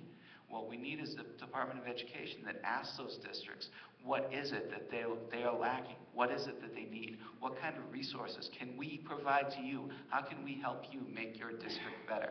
Not let us tell you what you'll need. 30 seconds to rebut this.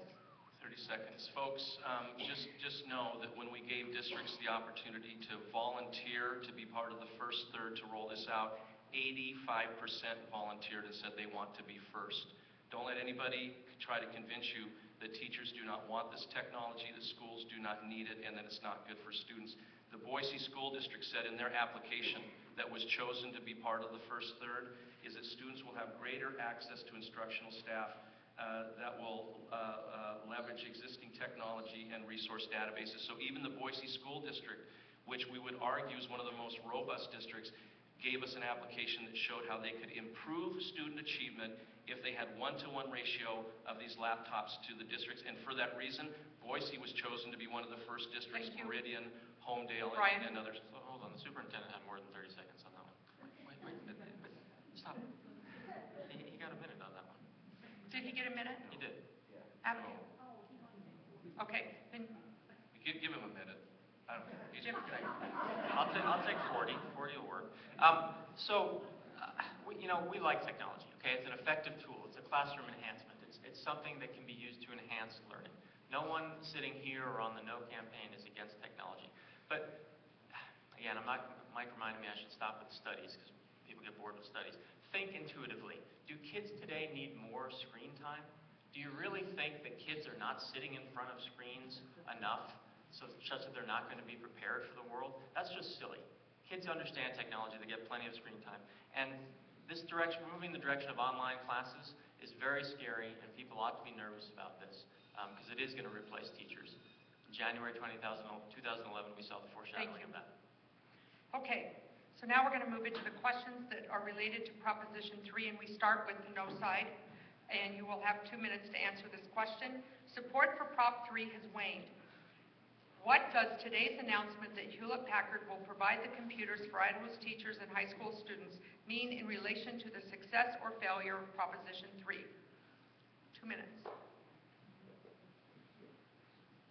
Well, we've been waiting a long time for some contract to emerge, and frankly, I would still like a complete explanation from the superintendent why we couldn't go through a complete public bidding process.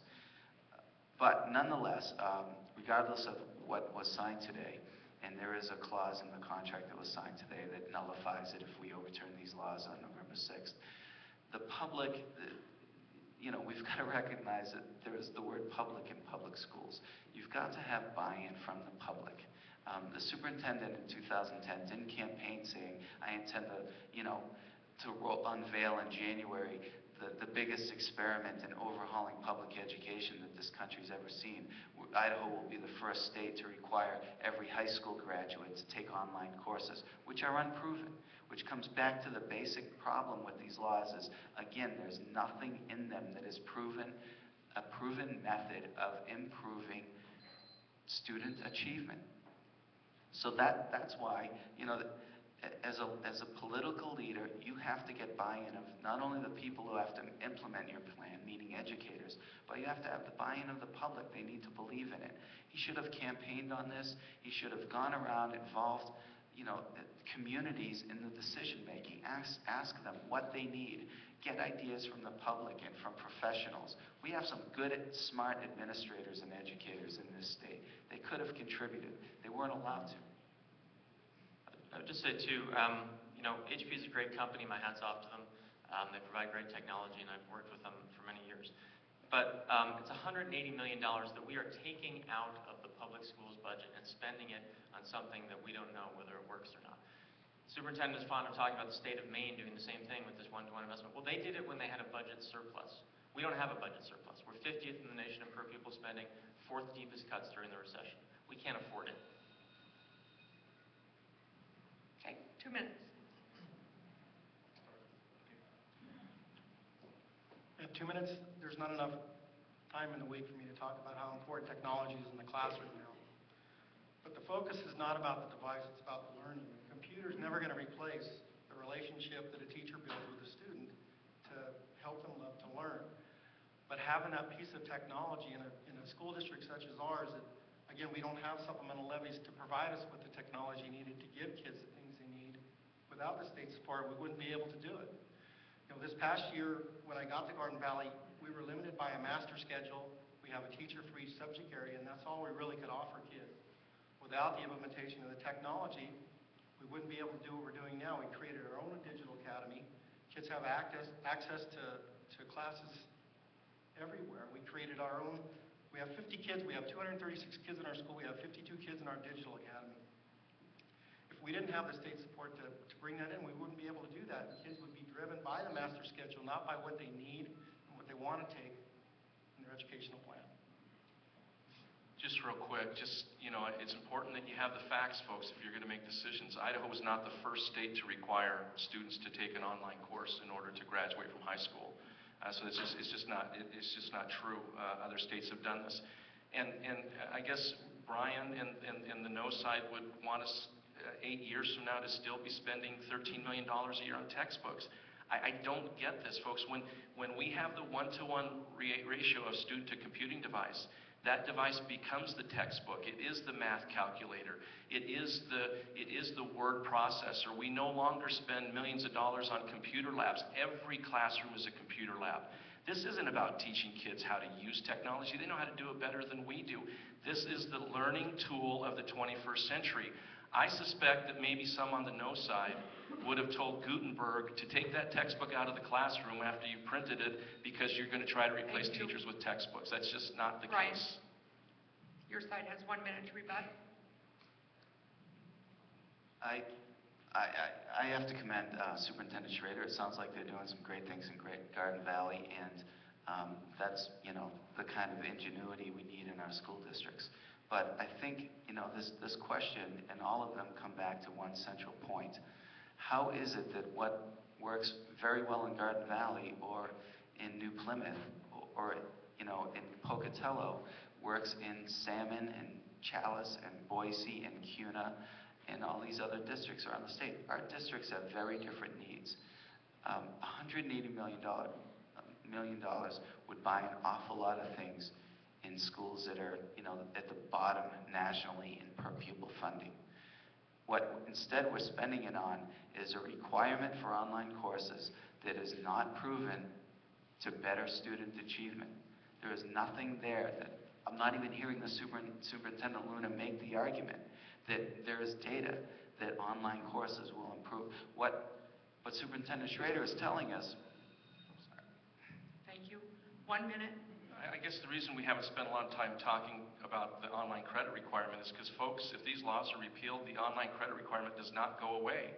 It's not in the law. That was set by board policy. And so we can talk about it if you want to ask a question about it, but that does not go away if these laws are repealed. But I guess the question you have to ask yourselves is about the local control. Districts submit their plan on how they will implement this. That's why the Boise School District submitted a plan that was robust and accepted, and they were one of the first to be chosen. 85% of the districts have asked to be first. 85% of the districts have already chosen to implement Proposition 3. That's the reality. They weren't compelled to, they weren't forced to. None of them said we want to be last. 85% of them said they want to be first. I think you need to consider that when you hear the rhetoric that nobody wants to do this, it won't be helpful, when 85% of the districts have volunteered to be first. Okay. Next question. You'll have 2 minutes to answer, and we start with the yes side. True or false? Some school districts say they had to seek voter support for supplemental levies because funding was shifted to laptops. 2 minutes, starting with the yes side. We haven't shifted we haven't provided laptops to students yet. So, if supplemental levies are happening, it's not because of technology. Let me tell you why districts are experiencing supplemental levies. There's a multiple. Districts have funding that they receive from at the local level, the state level, and the federal level. 2 years before we passed students, the years before we passed Students Come First, you did see a reduction in the amount of money states sent local school districts. It happened in every area of government, and it happened in most every part of our personal lives. That's just a fact because of the recession. But since we passed Students Come First, the legislature has appropriated more money that has gone to our schools. Now, it's the opposite for the federal government. Our districts received millions and millions of dollars in one-time money from the federal government as part of the stimulus package. This is the year that money goes away. As part of the stimulus package, that federal money had to be used on jobs. And we all knew that. We all agreed when we took the money. But the governor made it very clear that when those federal dollars are gone, the state is not going to be able to step in and pick up that loss. Budget your affairs accordingly. So this is the year that those federal dollars are gone. So state revenues are up, but it's possible in some districts federal revenues are down. And that has created a financial issue for districts. Also, if you're in a district with declining enrollment, and I think Randy could talk about this, if you get fewer and fewer students per year, our funding formula says you're going to receive less money from the state, even if state funding is going up. So there's a number of things in play here, but to say that Students Come First has resulted in less money being spent on education is just not true. State revenues are up, federal revenues are down, local, it depends on which district you live in. This is all very convenient accounting, and it's interesting to say that, revenue is way up and we're giving schools more money. People in this audience, and certainly people throughout this state, know the reality. We're still second to last in the country. This point bears repeating, okay? Not because I think that if we spend most, that we will be first in the country. I don't necessarily believe that. But at a certain point, you can't squeeze blood from a turnip. And that's what we're trying to do with our school system. We're trying to do education on the cheap. And the superintendent, when he first rolled out this whole Students Come First program, said, we're going to lay off 770 teachers. He admitted that. That was the original plan. We were going to do 8 online classes. This was all about a fiscal crisis and how we solve it. Now, it's interesting that the contract signed today for $180 million for new technology, well, the projection for next year's supplemental levies for local districts is right about $170 million. Okay, so it is passing the buck. The legislature has been doing this for years. It's kicking the can down the road, so you have certain districts that can actually pass a levy. And right now, a record number, 83 of them, have levies on the books that will total, like I said, about $170 million next year. They wouldn't be doing this if they didn't need that money just to keep what they have in place, which is the bare minimum right now. So yes, Students Come First is taking hundreds of millions of dollars out of the education pot. And again, I asked the superintendent and the proponents, where's the money? Where does it come from? Yes, the legislature is required to fund it, but where does that money come from? It comes from the existing pot of money that we have. It's taken out of school districts' discretionary spending. $180 million could go to other resources for our schools, resources that might be a proven method of improving student achievement. And as to the superintendent's point, Boise and other school districts realize they have to follow this law. Now, would they wait a year or two to apply for that money, or would they try to get it for their kids as soon as possible? 1 minute. Great. Let me just give you the numbers to tell you where the money is coming from. The legislature the last year appropriated $1,279,818,000 for public schools. This year, $1.344 billion. That's an increase of $64 million. It's new money, folks. I mean, you can, I guess, try to spin this or look at this any way you want. It's an increase of about 5% in funding for our schools. That's where the money is coming from. Now, when this bill was originally, this idea was originally rolled out, it did change. It did change from how we were going to fund it. It did change the number of online courses. That's evidence that we listened to the educators, we listened to those that had better ideas, and we changed the law significantly. The law that passed does not replace one teacher. We have just as many teachers today as we did when we passed the law. It does not shift money. It is funded with new money, as I just shared with you. Brian, your side has 1 minute.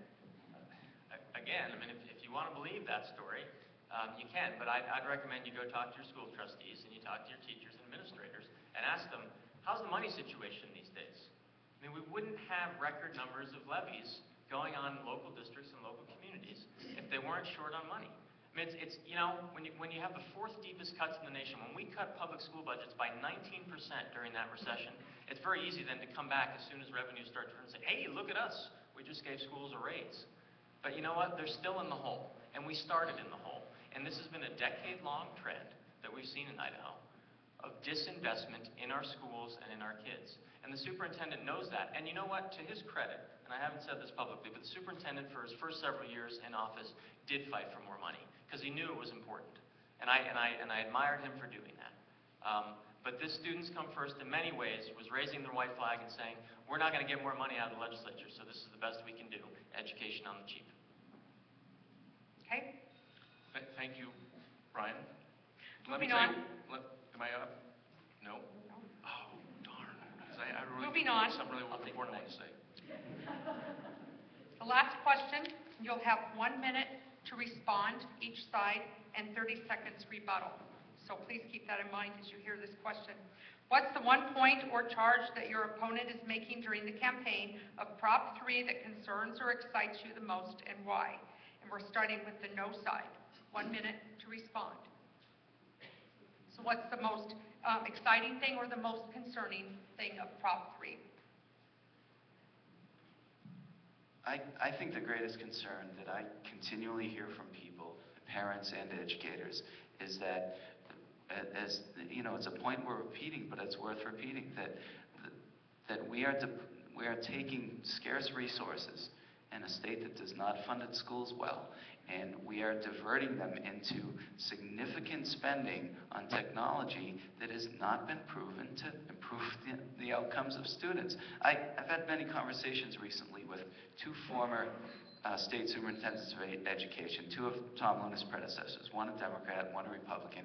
They are both speaking and writing articles on behalf of our campaign around the state. These two highly respected people with long careers in education. And they both, as Brian has pointed out, call this plan a shell game. It's shifting money from this shell to the next shell and calling it school reform. And it's masking what the problem is. It's a crisis in education funding in Idaho. 1 minute. You know, defense of the status quo is not going to prepare our children for the world that awaits them. We need to build a 21st century education system, and that's what we're doing. Here's what I think is the most exciting, folks. When I went to school, high school, some 30-odd years ago, that's where I went if I wanted access to the most information and knowledge that was available to me, because it was in the school library, it was in those books, and it was what my teacher knew could share with me. Today, in too many cases when children go to school, that's when they have least access to the most information and knowledge available, because it's limited to what's in the library, and teachers do not have the tools to access that world of information and knowledge that's available. I travel across the state. I go into schools today because of the technology that we put in place. I see students in small rural communities taking Japanese courses. They never even had access to foreign language. But now they can see a teacher that's a couple hundred miles away in another Idaho high school teaching them Japanese at the same time they communicate. We have students taking Algebra 2 for the first time, Calculus 2, students with equal access. That's the most exciting part of Proposition 3. You have 30 seconds to rebut.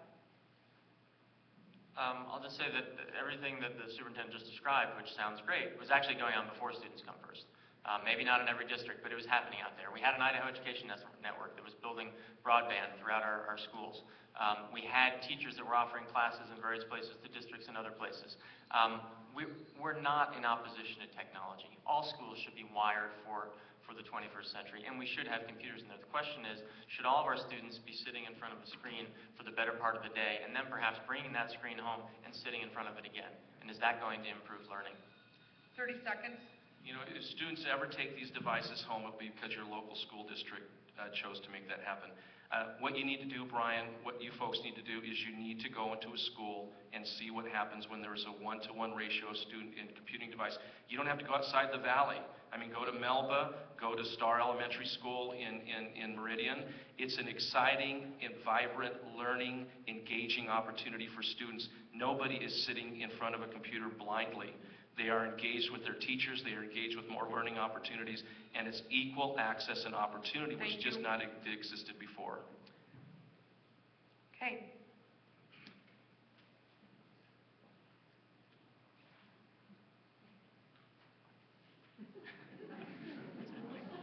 Just thinking for a minute. I think we get 30 more seconds. No, I don't think so, Tom, but good try. All right. Thank you very much, gentlemen. We're now at the point where we're going to wrap up. Each side has 3 minutes to present your case. There's no opportunity for rebuttal. And as we agreed outside, Mr. Luna, your side will open, and Mr. Cronin, your side will close. 3 minutes. Well, I would agree that, you know, we're not sure that everything that's happening in Idaho is going to improve student achievement, but I think there's research out there that shows a lot of things that are going to happen or are already happening are going to improve student achievement.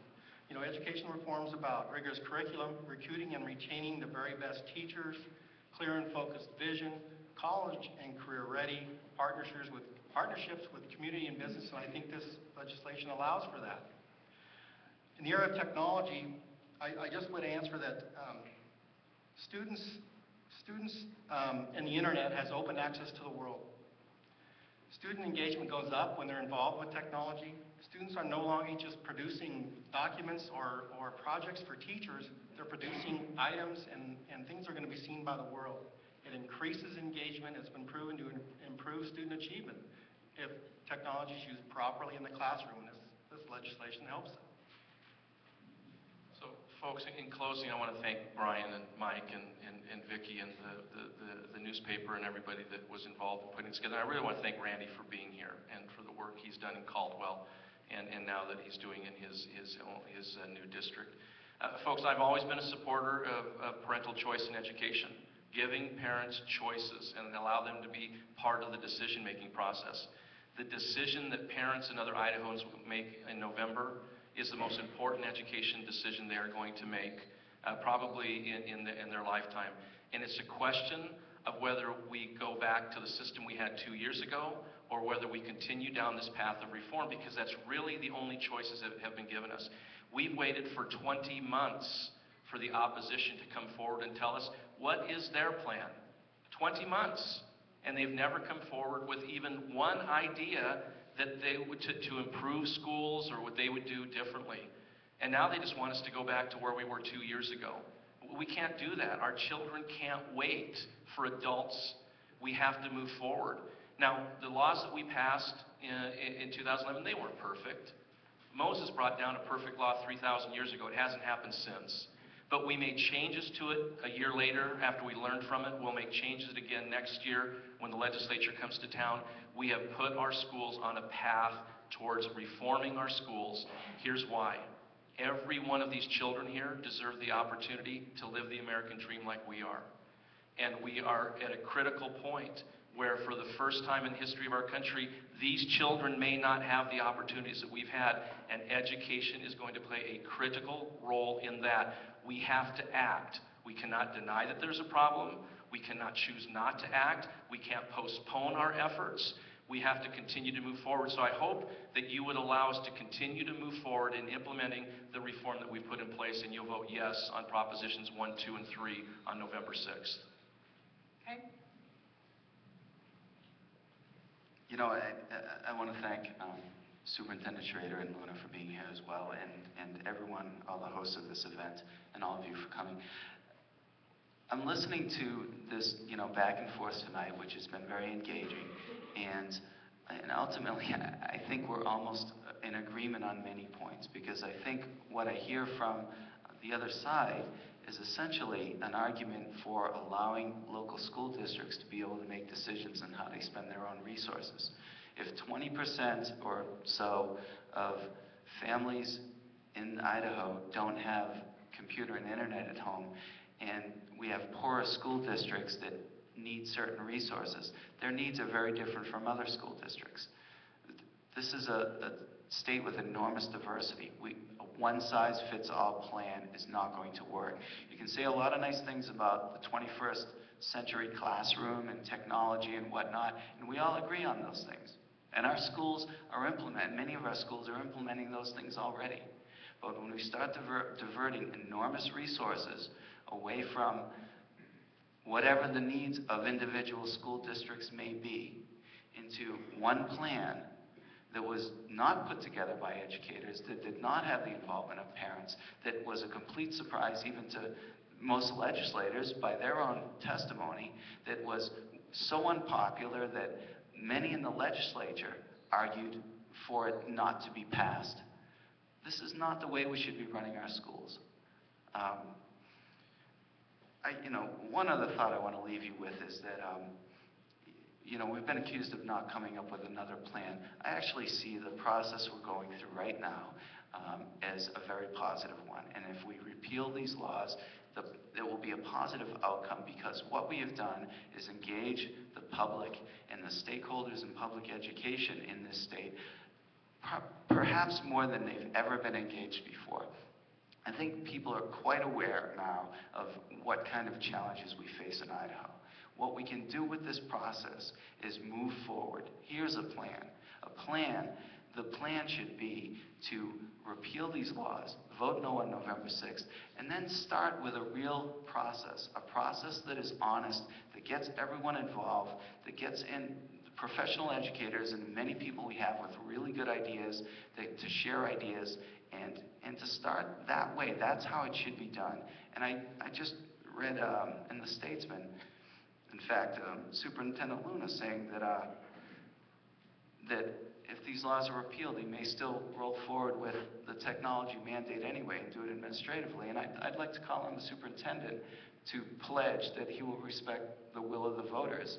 Pledge tonight that he would respect the will of the voters. And I'll give him my last time here to say that, if the laws are overturned. Okay. Oh, an answer. Yep. Okay.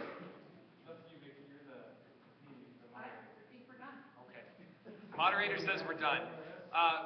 On behalf of the Caldwell Chamber of Commerce, first of all, I'd like to thank our timer, Abigail Lloyd. She did this on she's a pitch hitter this night. Secondly, I hope you found value in this.